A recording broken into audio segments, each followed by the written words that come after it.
Study IQ IAS, अब तैयारी हुई affordable. My opinion in the ordinance is that it's complete nonsense and that it should be torn up and thrown out. तो दोस्तों नमस्कार, स्वागत है आप सभी का स्टडी IQ में। तो दोस्तों जैसा कि आपने इस वीडियो में देखा, जो अभी हमने दिखाया आपको इस चैनल पे, कि अगर शायद ये सिचुएशन ना आती है, शायद राहुल गांधी ने ऐसा ना किया होता, तो आज शायद वो फिर भी मेंबर ऑफ पार्लियामेंट होते। तो ऐसा 2013 में राहुल गांधी जी ने क्यों करा, उसके बारे में हम लोग बात करेंगे आज के इस वीडियो में, और साथ साथ समझने की कोशिश करेंगे कि 2013 में ऐसा हुआ क्या था जिसकी वजह से ये जो डिस्कशन हो रहा है about this so called ordinance, जिसको राहुल गांधी जी नॉनसेंस बोल रहे हैं, उसके बारे में बात करेंगे। और आज जबकि राहुल गांधी जी डिस्क्वालिफाइड हैं as a member of parliament from Lok Sabha अपनी कॉन्स्टिट्यूएंसी से, तो क्या ये ऑर्डिनेंस उनको बचा सकता था? तो दोस्तों जैसा कि आप जानते हैं कि इस समय Rahul Gandhi has been disqualified by a Surat court. Conviction हुआ है उनका एक क्रिमिनल डिफेमेशन के केस में, जिसमें उन्हें 2 साल से ज्यादा की सजा सुनाई गई है। और अगर 2 साल की सजा सुनाई जाती है तो आप ऑटोमेटिकली डिस्क्वालीफाई हो जाते हैं एज अ लेजिस्लेटर, चाहे आप MLA हो या फिर MP ही क्यों ना हो। तो 2013 में एक ऑर्डिनेंस UPA सरकार लाने वाली थी, जो कि इनकी खुद की सरकार थी, जिससे जो लॉ मेकर्स हैं, जो आपके मंत्री हैं, लेजिस्लेटर्स हैं, उनको इमीडिएट डिस्क्वालिफिकेशन से बचाया जा सकता था। बट उस समय राहुल गांधी जी ने पब्लिकली मीडिया ब्रीफिंग में आके उस ऑर्डिनेंस को नॉनसेंस बोलते हुए अपनी ही पार्टी के खिलाफ उसको फाड़ दिया। और आज अगर हम देखें 10 साल बाद, तो 10 साल बाद वही सिनेरियो है कि आज उसी फाड़े हुए ऑर्डिनेंस के बाद क्रिमिनल डिफेमेशन के केस में ये आज डिस्क्वालीफाई हो चुके हैं। और कहीं ना कहीं ये उनको आज लग रहा होगा कि ये शायद ये चीज़ उनको वापस से आके हॉन्ट करेगी। तो पब्लिक मीडिया इंटरेक्शन जब हो रहा था तो उसमें उनके साथ बाकी सारे कांग्रेस के लीडर बैठे हुए थे, और कोट अनकोट उन्होंने बोला that I will tell you what my opinion on the ordinances, it's complete nonsense and it's my personal opinion, it should be torn up and thrown out. तो उस समय सिचुएशंस अलग थी क्योंकि पावर में थे। इस समय सिचुएशन अलग है कि ऑपोजिशन में है, और ये जो केस हुआ है गुजरात में, सूरत में, उसके बारे में भी बात करेंगे कि ये एक्चुअली में क्रिमिनल डिफेमेशन का केस क्यों फाइल हुआ है दोस्तों। बट स्टडी IQ पे आप मेरे साथ और भी वेरियस प्रोग्राम्स के थ्रू जुड़ सकते हैं, अपार्ट फ्रॉम ये यूट्यूब पे जो हम लोग वीडियो करते ही हैं। तो हमने प्रीलिम्स टू इंटरव्यू बैच एक लॉन्च किया है जो 25 तारीख से चालू हो गया दोस्तों। इसमें हम लोग ऑफलाइन और ऑनलाइन गाइडेंस भी दे रहे हैं। पहली बार ऐसा हो रहा है कि ऑफलाइन गाइडेंस भी हो रहा है। तो उसके लिए आप कोड डीप लाइव यूज करके जितने भी स्टडी IQ पे प्रोग्राम्स हैं उनमें एनरोल कर सकते हैं। ना सिर्फ इसमें सक्सेस एंड प्रीलिम्स, या जितने भी मेंस के प्रोग्राम आएंगे, टेस्ट सीरीज आएगी, उन सब पे आपको डिस्काउंट मिल जाएगा by using this code deep live. जैसे ही आप इसको अप्लाई करेंगे, इंस्टेंटली आपको वेबसाइट पे सारे कोर्सेज पे ये डिस्काउंट रिफ्लेक्ट होने लग जाएगा।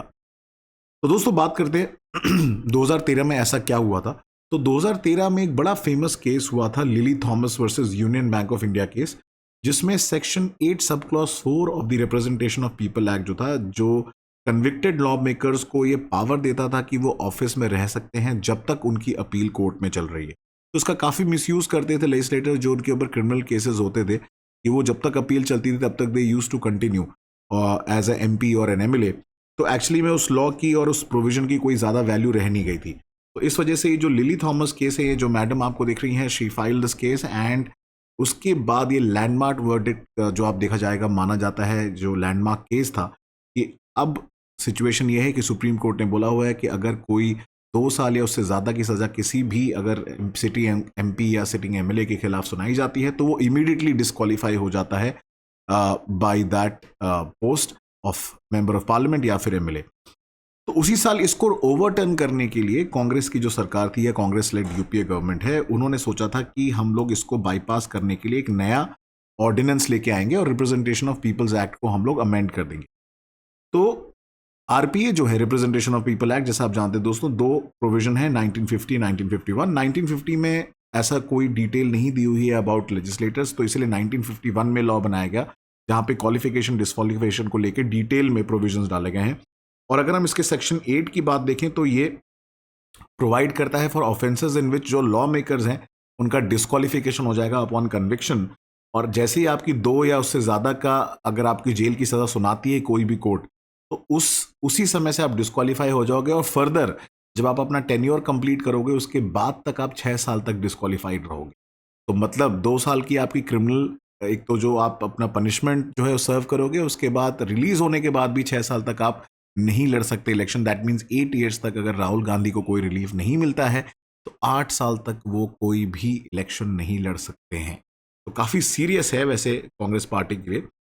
तो इसी को ओवरटर्न करने के लिए 2013 में राहुल गांधी जी जो है, उनकी सरकार जो है ऑर्डिनेंस लेके आ रही थी। जैसा कि आप जानते हैं दोस्तों कि ऑर्डिनेंस जो होता है it is like a law जो प्रोमलगेट करते हैं प्रेसिडेंट या फिर स्टेट में गवर्नर जब पार्लियामेंट सेशन में नहीं होती है, और इनका सेम लीगल इफेक्ट होता है जैसे an act of parliament, but ये सिर्फ टेम्पररी होते हैं क्योंकि वापस से बाद में जब पार्लियामेंट रिज्यूम करती है या हाउस रिज्यूम करता है तो इसको अप्रूव कराना पड़ता है, अदरवाइज ये लैप्स कर जाता है।